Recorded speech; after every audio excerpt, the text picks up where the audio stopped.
Hey everyone, I'm Emily from GoWP, and welcome to today's webinar, 10 Ways You're Sabotaging Profits Without Realizing It, with Jennifer Bourn.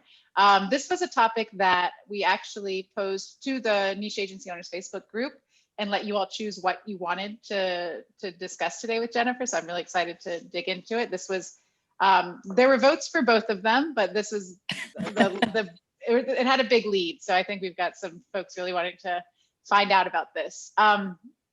Really quick, I just want to say a couple of words about GoWP in case anyone watching isn't familiar with us.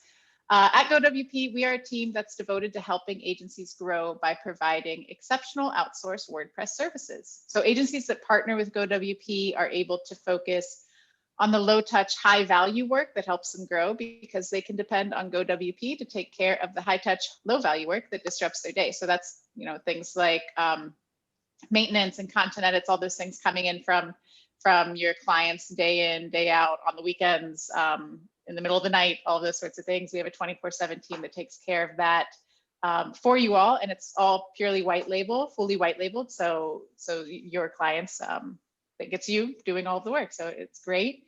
You can also use GoWP to build and extend your team. We have dedicated developers that become part-time members of your team, 4 hours a day, Monday through Friday. So that's something else we're doing. And we're continuing to add new services to GoWP always. So it's something we're always working on.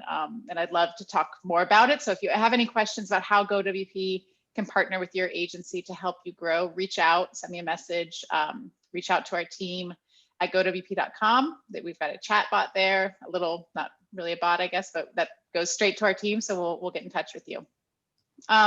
Something else is you can create a GoWP partner account, and that's free. You don't have to be a customer. You don't have to be a paying customer for that. So you can go to GoWP.com, my.gowp.com, sorry about that, and create your free account. And in our knowledge base there in the client portal, we have all sorts of landing page templates, lead magnets, things like that you can take, make them your own, apply your branding, and use them for your agency. So if you have any questions about that, let me know in the Facebook group, or you can email me at emily@gowp.com. And for those of you who are here in Zoom and are not members of our Facebook group, please come join us in there.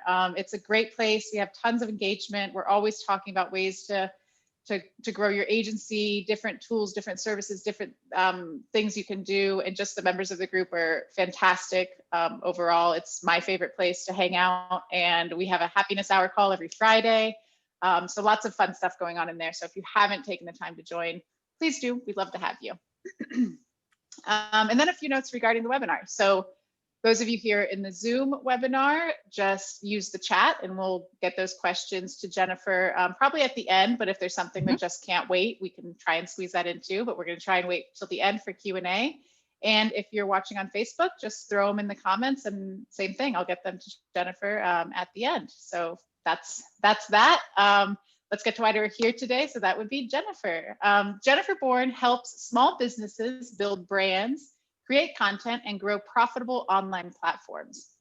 Her renowned business systems and automations allow her business to thrive while she travels with her husband of 21 years and 2 teenagers, squeezes in daily workouts and tries new recipes, speaks at events, facilitates workshops, and leads online courses like Profitable Project Plan. So if she's able to do all of that, she's got some amazing processes in place. So we're really happy to have her here. Hey, Jennifer, how are you?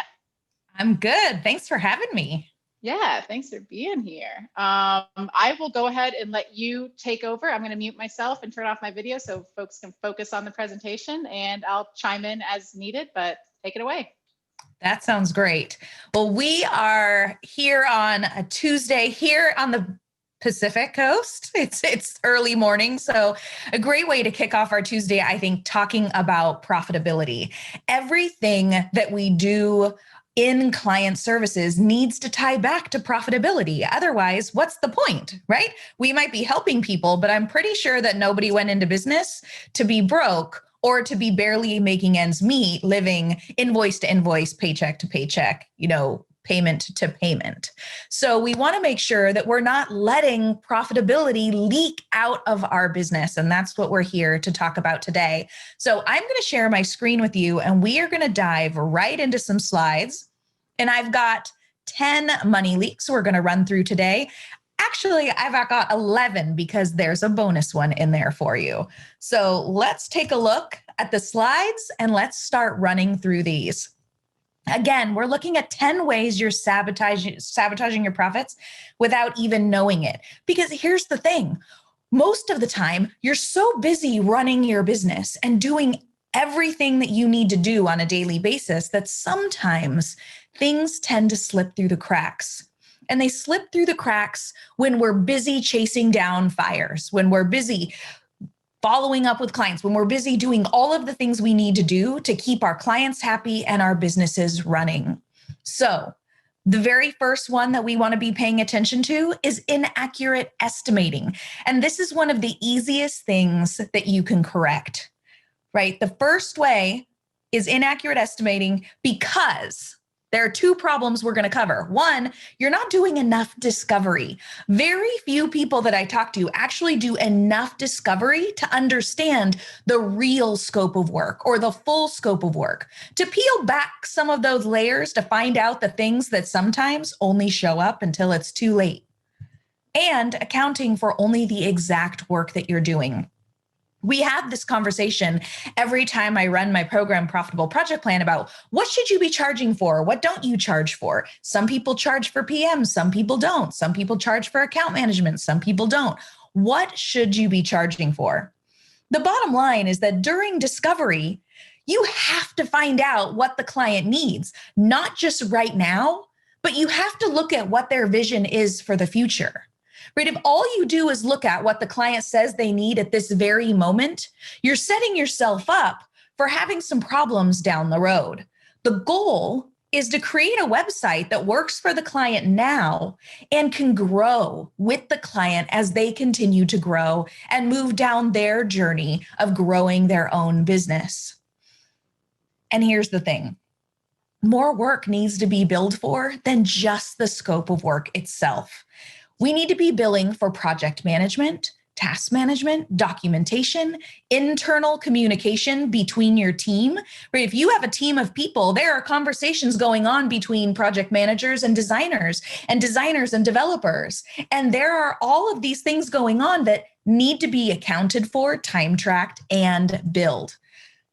Emails, phone calls, meetings, video chats, that back and forth communication with the client also needs to be tracked and accounted for. Client education, client care and support, answering questions, right? Providing consulting, all of this needs to be accounted for in your estimate.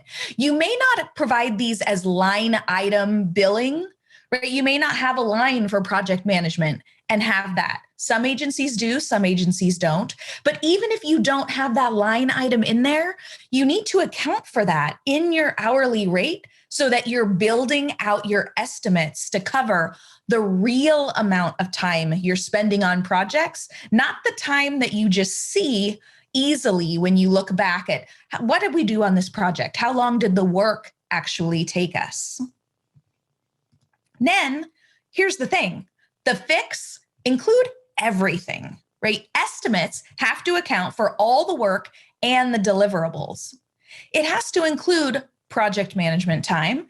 It has to include client service and care and administrative tasks.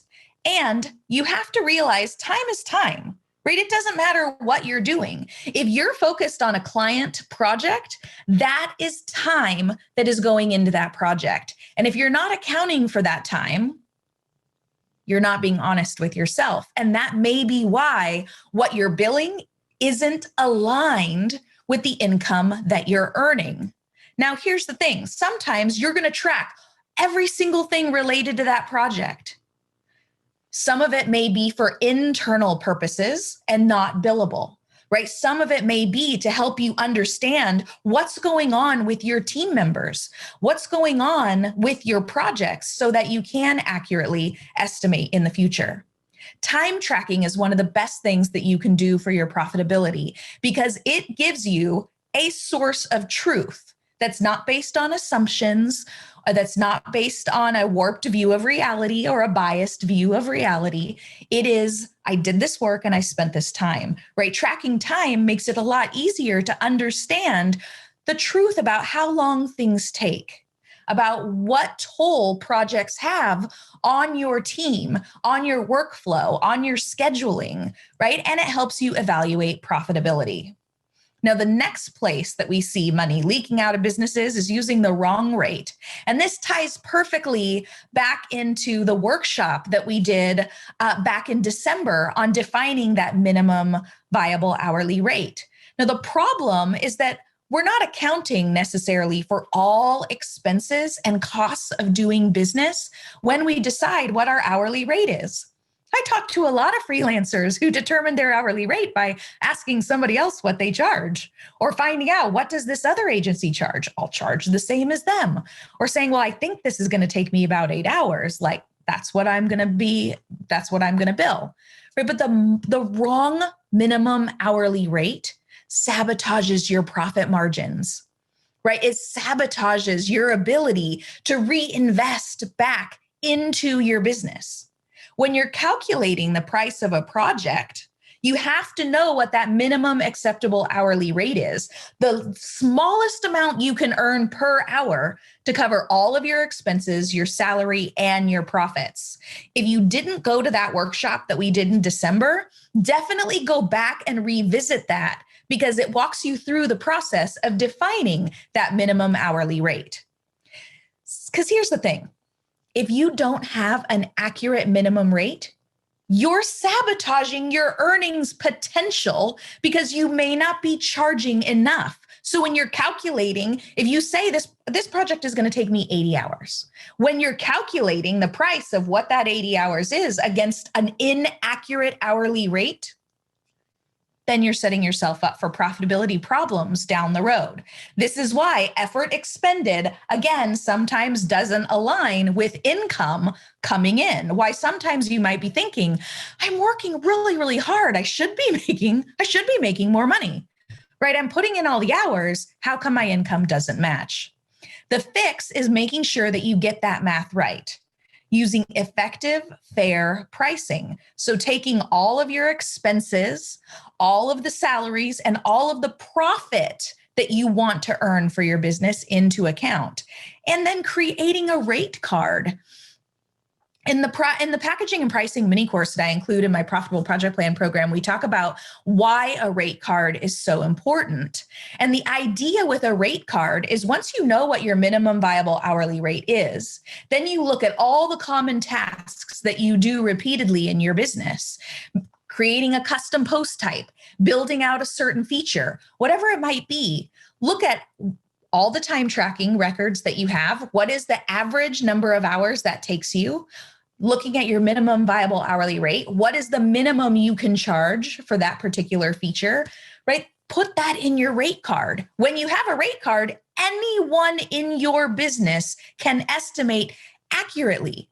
And oftentimes it removes you from being the bottleneck of the only person that knows how you're pricing, because it's all up in your head, right? That internal rate card helps you step back. It removes things from your plate. And let's face it, it makes getting estimates and proposals out the door way faster. Money leak number 3 is hidden messes. There's a big problem here, and it's not knowing what you're getting into before you get into it. When you take on websites that you didn't build for support, when you take on development retainers or client relationships with people who have sites that already exist, you got to know what's going on, people, right? Existing code might be a spaghetti mess held together with duct tape and Band-Aids. You don't know yet. And if you fail to do that work, you're setting yourself up for problems down the road. Just like a mechanic would look under the hood of a car, or you would look under the hood of a car before you purchased a car, a used car, you have to do the same thing for a website. Right? You wouldn't buy a used car without doing your due diligence. Why take on ownership and responsibility of caring for a website without doing that same level of due diligence? So existing sites have the potential to have underlying problems that aren't obvious with just a quick cursory overview. taking the time to really dig in and look at what's going on behind the scenes, look at the quality of code, the plugins used, how things are done, not only helps you evaluate that site and know what you're getting into, but it helps you accurately estimate the work that's going to present itself. That way you don't have to go back to the client later with surprises. The fix, the easiest way to get rid of this problem is to do a technical assessment. Some people refer to this as a website audit. We call it a technical assessment. It's basically a cover your own butt opportunity, right? To know what you're getting into. You do a technical assessment or a website audit upfront with a client before agreeing to a long-term relationship, caring for or working on and improving an existing website. You're doing that deep dive to identify potential problem areas. You're providing a report back to that client that says, here's what we found. Here's what's going on with the site. Here's what's good. Here's what's bad. Here's what needs to be fixed and the priority that we recommend you fixing them in, right? That way, everybody, all stakeholders are on the same page when the relationship begins. You need to establish a baseline foundation of understanding before taking on sites you didn't build.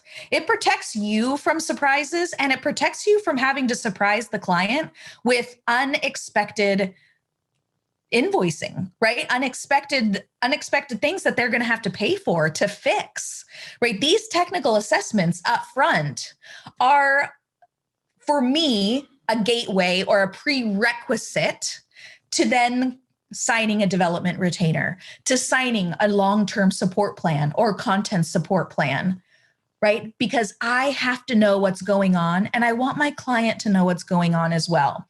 They need to know if there are issues, because I don't want to be blamed for those issues later. And they need to know if there's going to be extra investment required to bring the site up to par with where it needs to be for me to take ownership of it.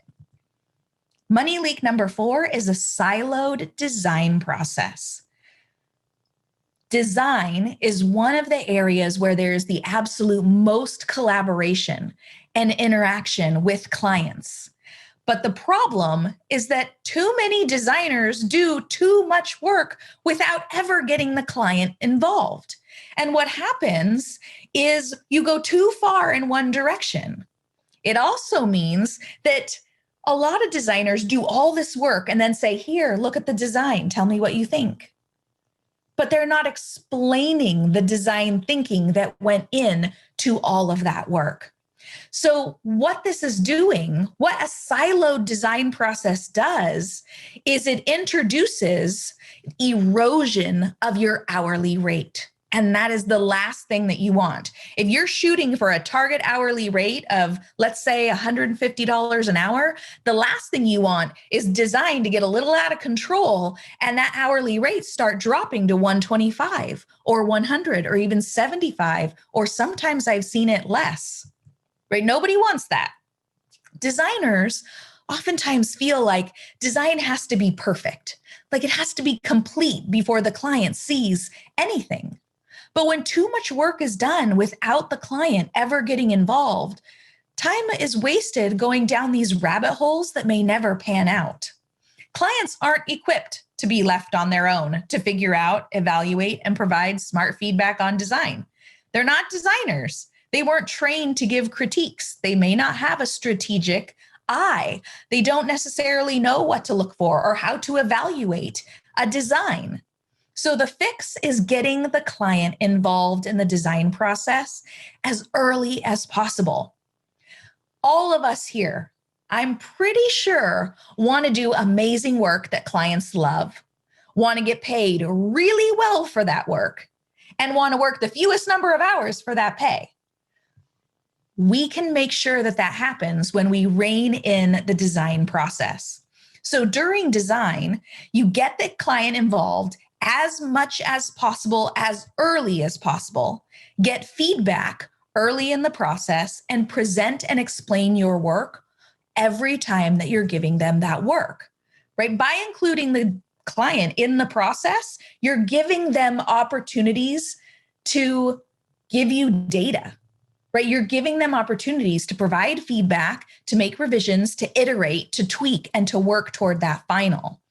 When you can show early sketches or wireframes, rough layouts, single component mock-ups, whatever it might be, and get buy-off on those early sketches, those early wireframes, single component designs, when you can get that buy-off early, getting design approval becomes so much faster.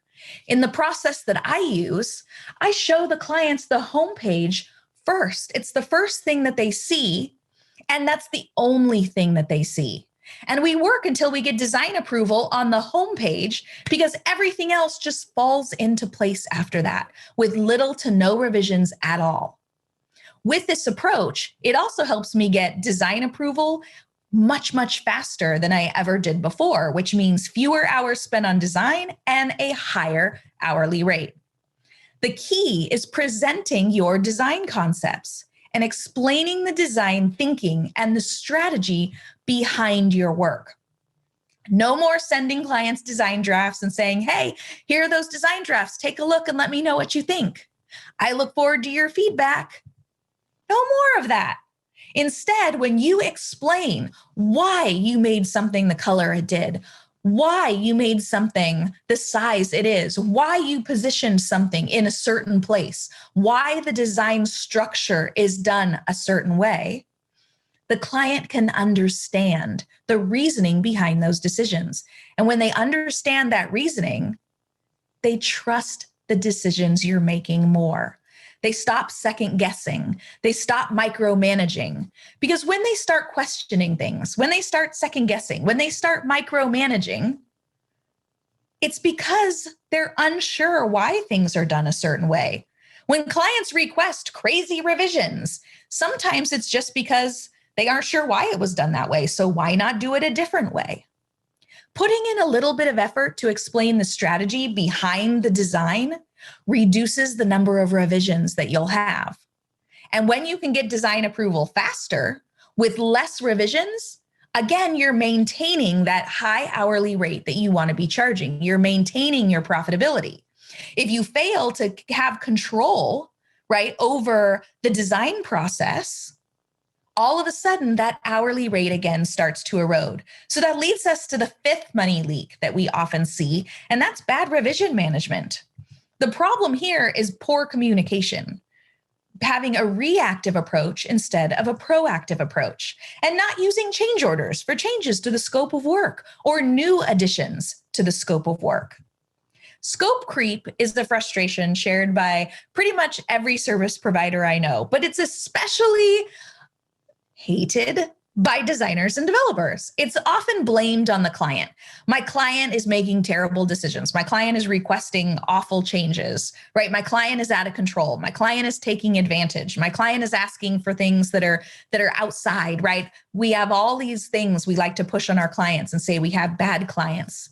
But scope creep isn't the client's fault. Right? Scope creep is a result of poor revision management. That's all it is. It means you, as a service provider, haven't done your job managing the revision process or haven't done your job managing the design process, and scope creep is being introduced. Scope creep happens when the review and the revision process isn't clear, when uncomfortable conversations are avoided or skipped because you just want to make the client happy, rather than push back on a request, rather than have that conversation that, hey, I don't think what you're asking me to do is a very good idea. You avoid it and just do whatever the client wants because then you're agreeable and you're easy to work with, right? That's never a good thing. And then when the terms of review and the revision process aren't enforced properly, right? If you have 3 rounds of revisions in your contract, you need to stick to 3 rounds of revisions. The fix is showing up and being the proactive leader that your clients really need. You need to lead the client through the entire website process. And revisions are one of the ways where you can really, really step up and showcase the leader that you are. Making sure that you're explaining things multiple times, that you're guiding the project forward actively and not just letting it happen and letting it unfold, right? Providing clear instructions to the client and using change orders, right? These are easy ways that we can fix this. Throughout the project, remind the client of the status, what happens next, and what their roles and responsibilities will be. This is done at every single phase of the process. Here's where we're at now. Here's what's coming next. Here's what we need you to do. This is included, right, with revisions, right? Revisions have to be managed the exact same way. You want to communicate with every round of revisions what revision number it is, how many revisions are left, and what happens if the client needs more revisions, right? More than what's included in their contract. Remind the client also to gather all their feedback together before providing revisions. When you can do this, when you say, here's the first draft of the designs, you explain it, you give it to them, we have 3 rounds of revisions. Gather all the feedback that you have together instead of just sending it over one at a time. Look at everything, gather all the feedback and provide it to me at one time. This isn't just to help you with better quality control, it's to help your client get the most out of the revision process. The last thing you want is to get to those 3 rounds of revisions being done and the client isn't done making changes. Having them gather everything together and reminding them you have 3 rounds of revisions available. They send you revisions, you make it, you send them a new draft. You say, this is the first round of revisions for you to review. Please provide me your feedback. You have 2 more opportunities to give me feedback. Then you have 1 more opportunity to provide me feedback, right? Reminding the client along the way helps you stay in check with the defined scope of work that you estimated. If things change, use a change order. This is if the scope of work changes or if new things are added. I like to use change orders even if there's 0 impact on the budget or the timeline, because it gets clients used to the process. It gets them used to the process that if you make a change, we have to amend the contract. We have to get it in writing so we're all on the same page and we're clear about what the deliverables are. Getting that in writing protects you and your client, but it's also training them that change orders are a part of your process. And sometimes they're going to see that there's no impact on budget or timeline, but sometimes there's going to be an impact, right? And that's going to have to be addressed. Money leak number 6 is forgetting the client. Now, I know we're all in client services here, and that seems crazy. But the problem is that once we get out of design into the development process, the client's left on their own to meet deadlines like providing you content. They just finished a collaborative design process. They went through the back and forth of looking at designs and providing revisions and talking to you and looking at designs and providing revisions. Then you get to development and you don't need the client anymore. You're like, you approved design. Peace out. See you in a couple weeks, like however long it's going to take you. And the client's left to fend for themselves. When the client is left to fend for themselves, when the client is left on their own to meet a deadline, when the client is left on their own, things get delayed. Clients are like, well, I'm not hearing from you. I don't know what you're doing, but I have other priorities. I have other things I have to work on. They procrastinate on the stuff that you need. They don't get things done. They don't get you content. Timelines are negatively affected. We cannot forget in client services, the client always needs to be a priority. So we go through the design process where clients are heavily involved. Then we get to development where it's radio silence because you don't need the client to get things done. The client isn't engaged in the process. The project may not stay top of mind. They procrastinate. They don't get things done. It erodes your profit margins. And the fix is to step in and provide more support to the client while you're doing development. Provide them help and resources. Provide tips, tools, and resources to help them meet their deliverables, get them done on time, give you content on time, right? Do what they need to do so that the project stays on track. To communicate with them, right? Communicate with the client throughout the development process. Keep them apprised. Here's what's going on. Here's what we're doing. Here's what's going on behind the scenes. Here's what's coming next. Throughout the development phase, you have to check in with the client regularly. You have to provide help, like see if they have questions, answer their questions, keep the project on track. I know that during development, that's not a normal thing that we think about, right? We think you approve the design, let us do the work, right? Let us build the site. Don't interrupt us. We want minimal interruptions. We want minimal distractions. We want uninterrupted big blocks of time to build that theme, to build that feature, to build out the site itself. When I implemented a process in my business to educate and handhold clients through the development process and then automated it so I didn't have to lift a finger, we could focus on the work we were doing and the client was being cared for, I had far less interruptions from clients. Because when clients don't hear from you for a while, it may be 3 days, it may be 5 days, it may be a week, but when clients don't hear from you, they start to wonder, what are you even doing? Are you even working on my project? I'm not sure what's going on. And that's when they check in. I haven't heard from you. What's going on? What's the status of my project? And that's never a fun place to be for a designer or a developer. Another fun place that nobody wants to be, that's not at a place that you want to be, is buggy, broken websites. Money leak number 7, not testing your work. This is probably one of the biggest pet peeves of mine. The problems here, not checking or testing your work leads to pushing codes with bugs and errors, which means you're on the hook for fixing things when you didn't have that built into your schedule. I'm pretty sure that most people don't have blocks of time built into their schedule after a launch to fix things that are broken, because nobody plans on pushing things that are broken. But when you push code with bugs or you push things that are broken because someone didn't check their work or didn't check their work in depth enough, they just did a cursory one check, right? Then we start losing profit. We start having profitability eroded and our hourly rate goes down because all of a sudden now we're having to spend unplanned, unaccounted for hours to go back and bring our work up to par.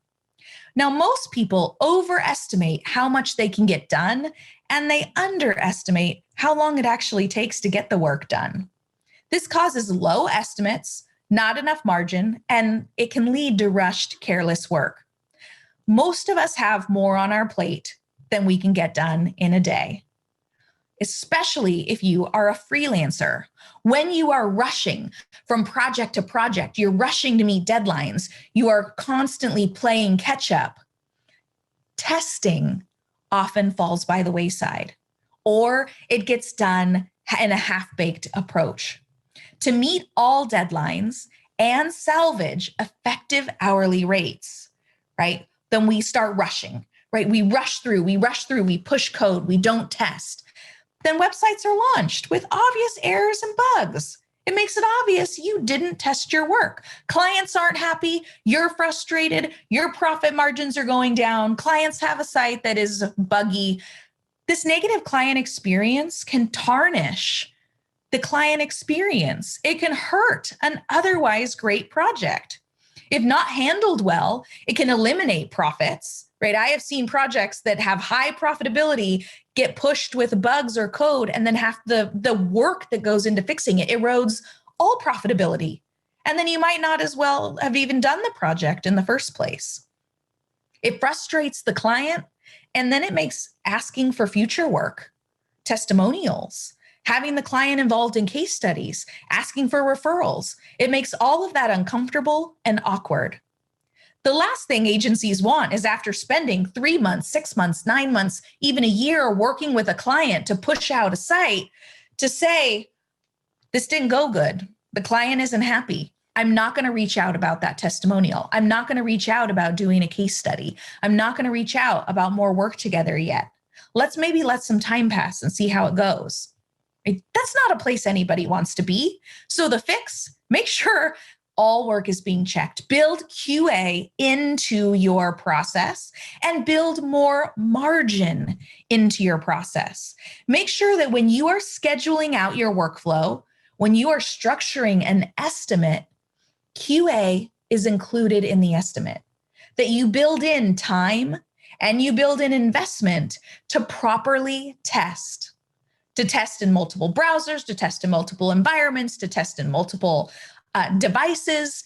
Give yourself the time to do that, and not rushing at the last minute because it wasn't built into the project timeline, but actual dedicated time to do testing. And don't wait until the very end of the project, right? Don't wait until the site is completely built and you're ready to launch and say, okay, we better test this. Iteratively test along the way so you can fix little bugs along the way rather than having a big mess at the end when something doesn't go right. Consider getting the client involved in user acceptance testing, right? Get the client involved in testing so they have shared ownership over QA, over approvals, and over launch decisions or feature rollout decisions. When the client is involved in this and they have some ownership, if something is pushed with a bug, the client tested it too. So there's some shared responsibility there, and it's just not all sitting on your lap. Now, the thing is, no code is perfect, right? We try. Everybody wants to write perfect code, but most code isn't perfect. The goal isn't necessarily perfection. The goal is to launch a clean site. And if the client does find a bug or an error, it's something that's little. It's a quick fix that isn't consequential, that isn't going to take a lot of hours and cause strife on the client's end or on your end. Money leak number 8 is lacking recurring revenue in your agency. The problems, you focus on only one and done projects. Get a project in, get it done, get it out, move on to the next thing. Not giving clients the opportunity to keep working with you and keep paying you, bringing them in, completing a project and pushing them out the door is going to cause extra stress, overwhelm, and burdens in your business. When you ignore opportunities to create stable, dependable, predictable income, it puts the burden of making enough sales every month to pay your bills squarely on your shoulders. That stress can be soul crushing. I know, because I've been there. I went years doing only one-off projects, no recurring revenue, no support plans, no content support, nothing. Just bring it in, do the site, send it out. And the sales pressure of having to constantly close enough sales to pay all expenses, pay all salaries, and return profit back into the business for reinvestment was really, really stressful. That pressure of constantly hustling and constantly selling is exhausting. It causes you to worry, right? Am I going to be able to sell enough?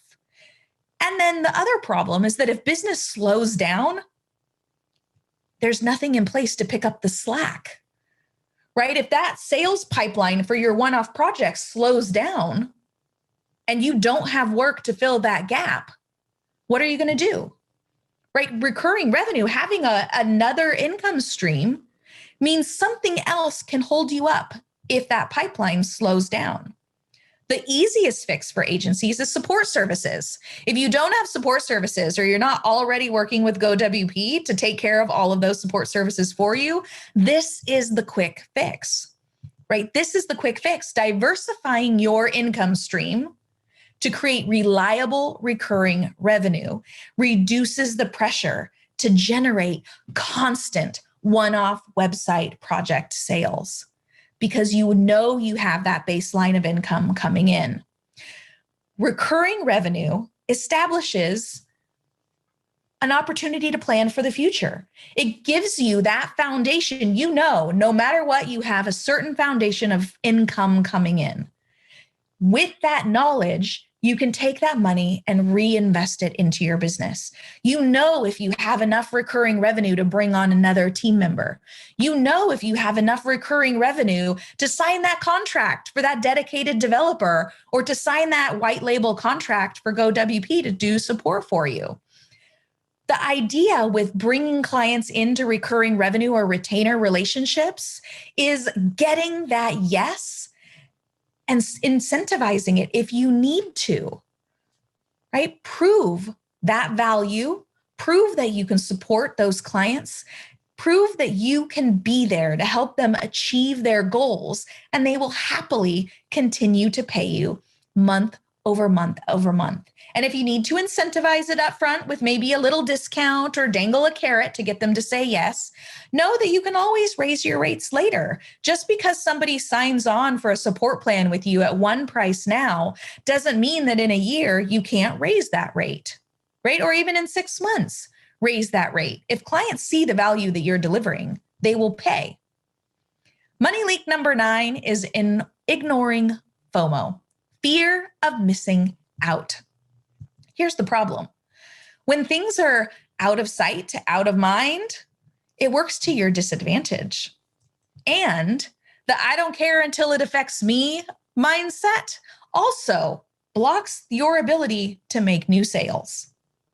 These two problems together can hurt inbound leads, can hurt inbound sales, right? If people are made to decide between gaining $100 or not losing $100, most people will choose to avoid losing money. Why? Feelings of loss are more powerful than the feelings of joy from gaining something new. Losing something that you had hurts more than gaining something that you never had before. Marketing and client outreach can't just focus on the potential benefits of saying yes. If all you do is talk about benefits, you're going to make some sales.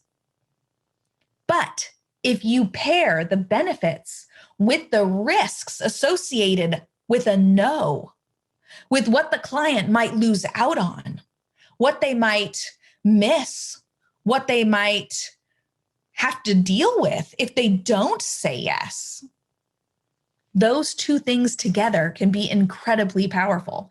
Pairing of benefits and risks changes the whole conversation. So the fix here is well-timed reminders, right? Oop, I hit the wrong one. Well-timed reminders, right? Point out what might have been, right? Risk, FOMO, what might have been if a client would have said yes. I think this is one of the most powerful marketing techniques and sales techniques that people overlook because everybody talks about benefits and nobody talks about risks. Remind the client, remind that prospect, remind that lead of benefits they're missing out on, and point out how others are leveraging services that they said no to achieve great things. So FOMO and loss are powerful motivators for action. When we talk about pointing out a missed opportunity, this is what I'm talking about. Let's say you offer a website support plan, and as part of that plan, they get a discount on any additional work they hire you for. People who have a support plan in place pay less money for your services than people without a support plan. If a client says no to a support plan and they hire you for other work, remind them on that invoice, hey, this invoice total is $750, but if you had a support plan in place, you would have had X discount, which means your invoice would have only been $500. You missed out on an opportunity to save $250. That might make a client rethink whether or not they want that support plan in place, especially if the amount they save is more than the amount they pay per month.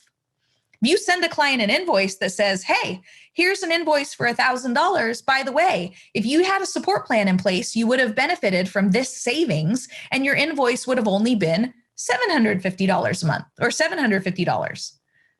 You could have saved $250. Now, if your support plan's only $100, that kind of makes saying yes a no-brainer. That encourages people who originally said no to rethink that investment.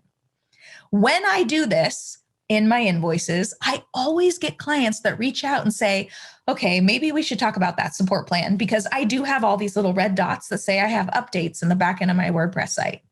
And I'm not exactly sure what the best way to deal with those are, right? I always get clients that reach back out and say, that savings is enough for us to have this conversation again. And share success stories. Point out how other clients are benefiting from services that people have said no to. Point this out to leads to prospects, to people who didn't say yes. Money leak number 10, poor follow-up. This pairs perfectly into what we just talked about, right? Here's the problem. I'm giving you both at the exact same time. Full schedules, heavy workloads, already being overwhelmed, has business owners running ragged. When we're running ragged, when we're busy, when our plates are too full, what happens? Follow-up becomes inconsistent. Sometimes follow-up never even happens. Sometimes our follow-up is super low quality, or we just give up and we stop following up far too soon. A no doesn't mean it's time to give up and stop following up. A no sometimes just means not right now. I'm busy. So when someone says no, there is always room to continue following up. There is always room to reconnect, to touch base, to check in, to say, hey, we haven't talked in a little while. I wanted to check back in. How are things going? Where are we at? Did you end up hiring somebody else? I noticed the site isn't live yet, right? Whatever it might be, don't give up until a client says, stop. Otherwise, you're leaving money on the table. Right? Most of us stop following up too soon because we're just too busy to do so. The fix is having a follow-up system in place, a documented, repeatable process that you use every time a new lead comes in. When left to chance or done one-off, follow-up often falls short. But when you have a documented system for follow-up in place, you can create canned messages, pre-written scripts, templates. You can make follow-up easy so it takes up almost none of your time. It's done consistently with every lead, and it's done over a long enough period of time to convert those no's into a yes. We have to remember too that a no isn't always the end of the line. It isn't always the end of a relationship. Prospects are busy, they're distracted, they're overloaded. Do them the favor by staying engaged. Do them the favor by constantly checking in. Don't let them let their project procrastinate, fall by the wayside, or get delayed. Put follow-up on your calendar. Schedule it so it doesn't slip through the cracks. And make it clear when you're reaching out to clients exactly how you can help them. Make saying yes easy. And never accept no as the final answer, right? I say don't accept no as the final answer until the prospect's hired somebody else. But what I've learned over the past year and a half or so is that even when someone hires somebody else, there's still an opportunity to earn that business. Continue to check in with those lost leads. Continue to check in and say, hey, how is it going? How are you enjoying working with the designer, the developer that you hired? How did the launch go? I'd love to hear how things are going, because they may not be having the experience they thought they were going to have. They may not love the person that they ended up hiring. They may wish that they had hired you. They may want to come back. Continue to check in and stay top of mind, because even if they don't say yes, you may be the perfect fit for a referral. And here's the bonus. Money leak number 11, manual client care. Here's the problem. You're busy doing the work, juggling the clients, and running a business. Clients don't receive the education, the communication, and the care that they need as a result. When you're busy, it's easy to let projects lag because the client hasn't taken action. I'll wait for them to get back to me. I'll wait for them to get me the revisions. I'll wait to hear from the client. When the client doesn't get back to you with revisions right away, you're like, phew, thank goodness it gives me extra time to work on another project. No. When clients don't know what's happening with their project, they get nervous, they react, they second guess, they micromanage. We talked about this earlier in this webinar. When clients overreach, though, it's a signal that they're losing trust in you. And that extra work to overcome that lost trust, it erodes your profit margins. The fix is making sure you always put the client first by delivering an extraordinary service. Make the client feel like they're your only and most important client. Help them feel confident and comfortable every step of the way. I believe there's no such thing as too much communication in client services. So set expectations and boundaries and spell everything out in plain language.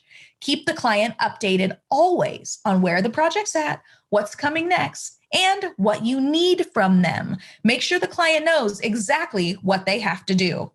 Now, my agency grew so fast that client experience totally suffered. I am not ashamed to say things slipped through the cracks. I had some clients come through that didn't have that great of an experience. I failed on my follow-up. I fell down on responding to some leads. And I realized I needed a consistent way to deliver an extraordinary level of service at the level I wanted my clients to have, regardless of how busy I got, regardless of how heavy the workflow was across my agency. I needed to get our projects done faster, and I also needed to increase my profit margins. That's a lot of things that I needed to have happen in my business. And it didn't happen overnight. It happened over about the course of a year. I created automated email sequences and templates that pair with every step of the website project. One for onboarding, one for design, one for development, processes for launch, processes for outbound client care. These educate and empower and equip clients with everything they need to be a great client, to have a great customer experience, and to participate confidently in the process. The result was a documented set of systems and processes that could be automated or delegated. That first step, the very first process I implemented alone, cut the admin time on my projects in half. 50% time savings. Same amount of work, same cost, 50% less admin meant my profitability went up. My hourly rate went up. I was doing the same projects for the same price in less time. It worked so well, it inspired me to create these processes for every single thing in my business because I want to do great work, but I also don't want to work all the time. I don't want to work in the nights and on weekends. So I share and basically give away all of those exact same processes in Profitable Project Plan.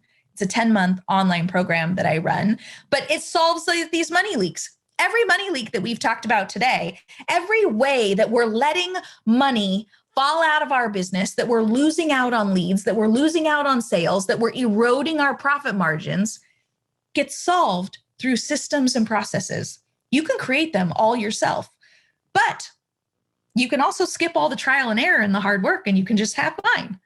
Enrollment for Profitable Project Plan only opens once a year because I still run an agency and I still do client work. And enrollment closes this Friday. So in it's 4 days now, 3 days now, and it doesn't open again until we do the 2022 program. So I have got this slide here. I'm going to leave it up while we do some Q&A so you can take a look at this if you're considering joining Profitable Project Plan. But Emily, you want to come back on the screen? We'll do a little bit of Q&A. The most exciting thing I think about this partnership with GoWP is you get Content Camp for free when you do Profitable Project Plan with when you do it through GoWP, right? I know you guys are super focused on making sure that you deliver a ton of value for the agencies in your Facebook group and in your community, giving them opportunities to get training and to get those kind of resources. And I know that's going to be a boon for anybody who joins us for that as well. Yeah, and Jennifer, I loved that you included that in there too, because when we do these webinars and we work with our partners, I'm always saying like, what can we give the community? What can we do something here? And Jennifer was like, yeah, what about 35%? And I was like, that's amazing. Thank you so much. And then in the follow-up email, she's like, by the way, they also get a free entry into Content Camp as well. I'm like, oh my gosh, blown away. Yeah, let's do it. Yeah, I love it.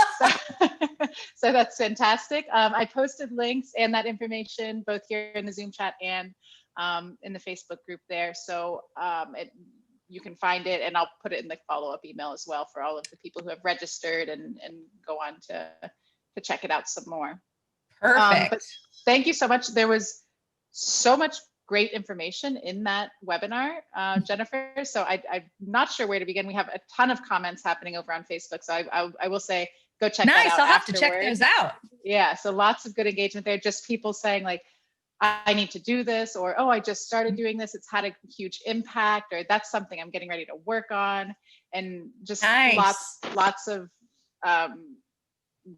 these leaks are really resonating with people.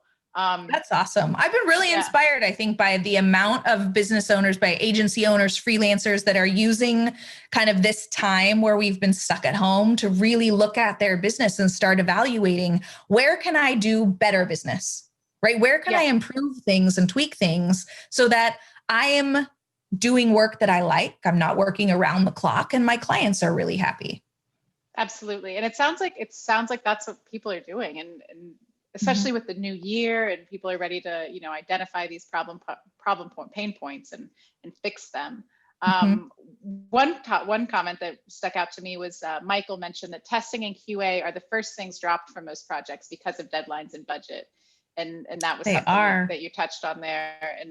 And there's a little converse back and forth there about how important it is. Callie mentioned that she tests and retests, and when she delivers it, she tests some more. So that's one of the things that I think is so powerful about, and we talk about this in Profitable Project Plan a lot. When we look at these email sequences and systems and processes that can be automated, right? When you can use software to automate things and take work off your plate, right? When I looked at 50% less admin time on projects, well, what can I do with that other time?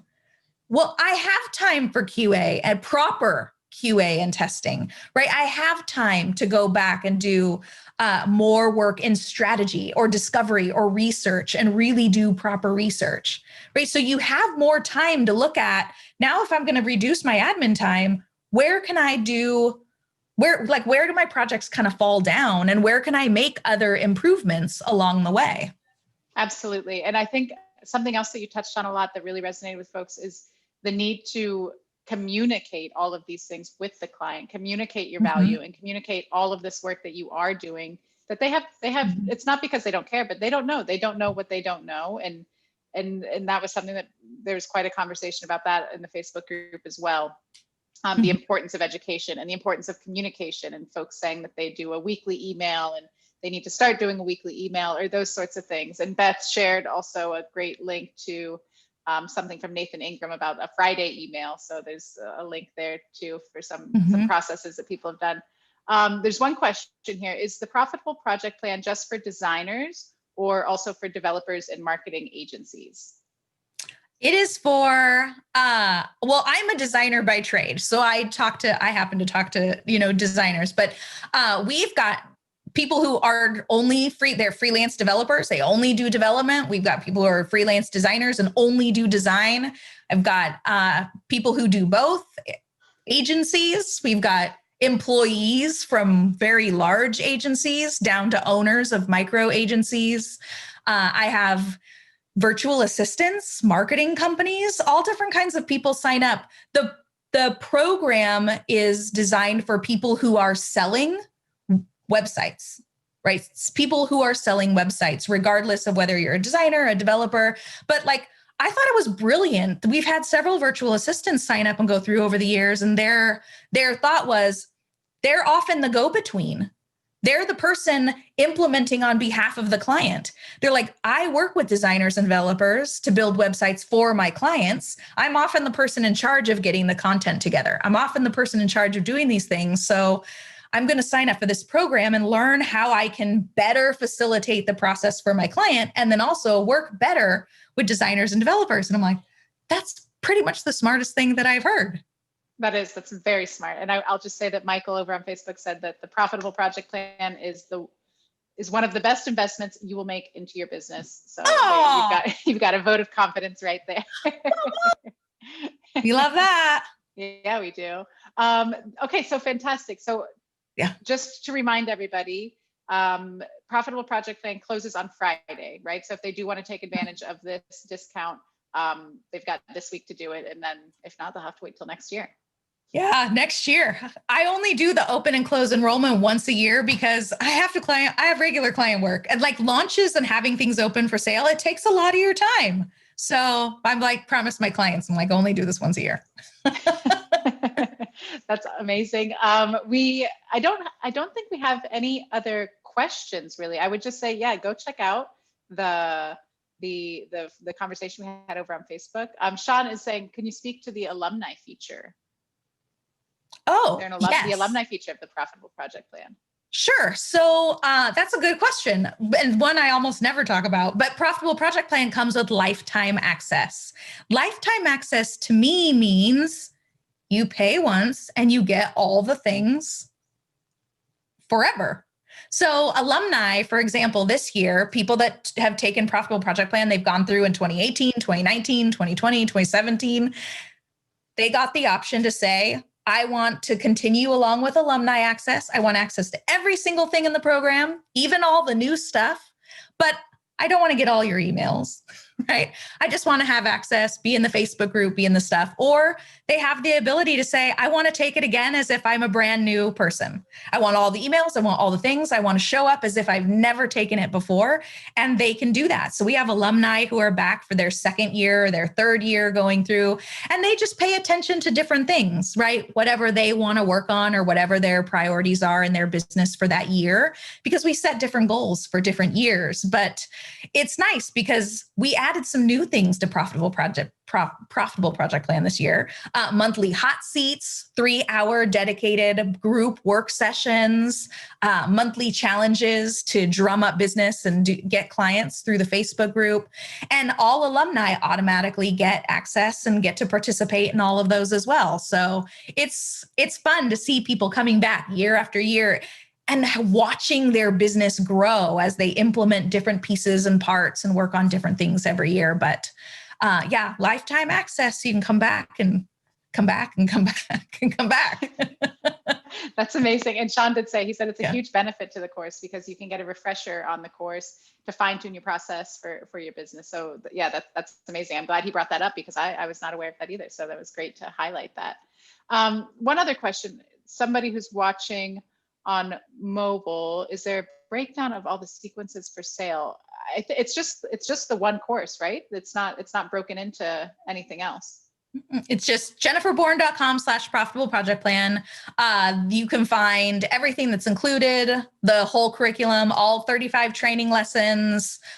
Everything is all listed out there. So you can get all the details there. Great. And I do have folks asking, I'm going to be, if you're watching this in Zoom, where some of these questions are coming from, I will be sending you an email that has all of these details, links, codes, all of that kind of stuff in the email. So you will have it there. And I'll repost it here just now. But yeah, great questions. And it will be in the follow-up email. And for those of you watching on Facebook who may not have registered, it's going to be in the comments in perpetuity on this post. So you can always grab it off of this webinar post as well. I think that's the discount codes there. So I'm not seeing any other questions. What's the time commitment for the course? How much time should folks think about putting into this? That's a great question. Yeah. The weekly trainings, it's an hour of training and then Q&A directly follows that, and Q&A lasts as long as there are questions. So sometimes it's 15 minutes, sometimes Q&A is 45 minutes to an hour. It just kind of depends. So I say block out 2 hours every Wednesday for the lesson and the Q&A. And then there's implementation time. One of the things that you get when you sign on for Profitable Project Plan, we have a schedule with everything that's in the program, the dates and the times and all of that, but also an overview of all the program, all the lessons and the implementation hours recommended for each lesson. So some weeks there's a little bit of homework and it might take you like 2 hours.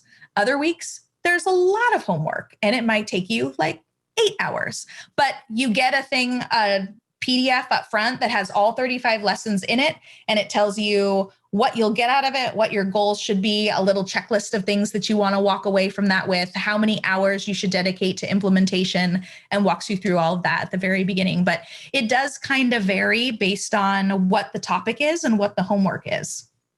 Yeah, that makes sense. And also how much time you're willing to set aside for it too. If you're taking it seriously and going at it, then yeah, maybe it's going to take a little bit more. And yeah, it's totally dependent. But I love that. And all of your trainings are live with Q&A. I think that's awesome. That's really fantastic. All so live. valuable. Yep. All live and then recorded. The video recordings and the audio downloads are all loaded then into the Profitable Project Plan headquarters afterwards. But all the trainings, all the Q&As, all the hot seats, all the work sessions, it's all live. Awesome. Well, I officially don't see any other questions, I think. Remember, Jennifer is a member of the Facebook group. So if you have another question, tag her in a comment in there, reach out to her there, and go check out the Profitable Project Plan. You've got the links to it. If you registered, I'll be sending that email out shortly, so you'll have it all there.